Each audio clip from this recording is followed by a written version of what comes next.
Bismillahirrahmanirrahim. Today we are going to discuss about the anatomy of hip joint. Hip joint is a ball and socket variety of the synovial joint which is multi-axial.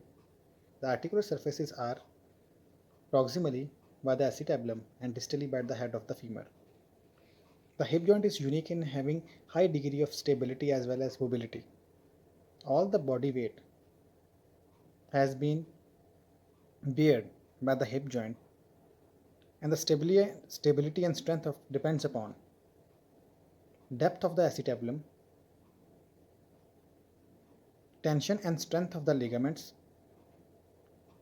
strength of the surrounding muscles, the length and obliquity of the neck of the femur. Let's identify the ligaments of the hip joint. Number 1, fibrous capsule. Number 2, iliofemoral ligament. Number 3, pubofemoral ligament. Number 4, ischiofemoral ligament. Number 5, ligament of head of femur. 6, acetabular labrum. Transverse acetabular ligament. Now let's discuss all these ligaments and capsule in detail. First of all, capsular ligament. The capsule is attached proximally to the inferior iliac spine and around the acetabular labrum. Distally, it is attached to the intertrochanteric line anteriorly and 1 centimeter medial to the intertrochanteric crest from the posterior side. This is intertrochanteric crest and this is 1 centimeter distance of the capsular ligament. The capsule have two types of fibers. The outer fibers are longitudinal and the inner are the circular ones called zona orbicularis. The second one is iliofemoral ligament. The iliofemoral or inverted Y-shaped ligament of Bigelow lies anteriorly. It is one of the strongest ligament in the body. It prevents the trunk from falling backwards in the standing posture. The ligament is a triangular in shape. It has an apex and base. The base is divided into two halves.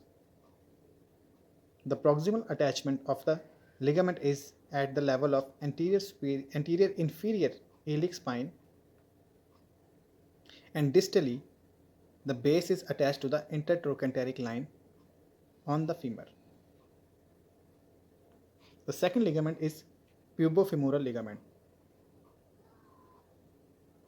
It supports the joint inframedially. It is also triangular in shape. Superiorly, it is attached to the iliopubic eminence, the obturator crest, and obturator membrane, which is not shown in this diagram. Inferiorly, it merges with the anteroinferior part of the capsule with the lower band of the iliofemoral ligament. Next is ischiofemoral ligament. It is comparatively weak. It covers the joints posteriorly. Its fibers are twisted. This is the twist. And extended from the ischium of the acetabulum and merges with the zona orbicularis of the capsular ligament. Now comes the ligamentum teres or ligament of head of femur. It arises from the fovea or pit on the head of the femur and attaches to the non-articular part of acetabulum. This is called acetabular labrum.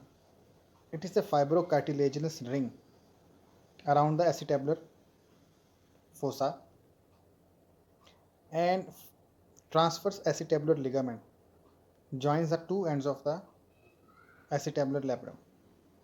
All these ligaments and fibrocartilage supports the hip joint. Now comes the blood supply of the hip joint. The blood supply arises from the two circumflex arteries, which are the branches of the femoral arteries, and two gluteal arteries, and medially by the obturator artery supply the hip joint. The nerve supply follows the Hilton's law. The hip joint is supplied anteriorly by the femoral nerve, medially by the anterior division of the obturator nerve, and posteriorly by superior gluteal nerve. The movements and clinical anatomy is going to be described in next slides. Thank you very much.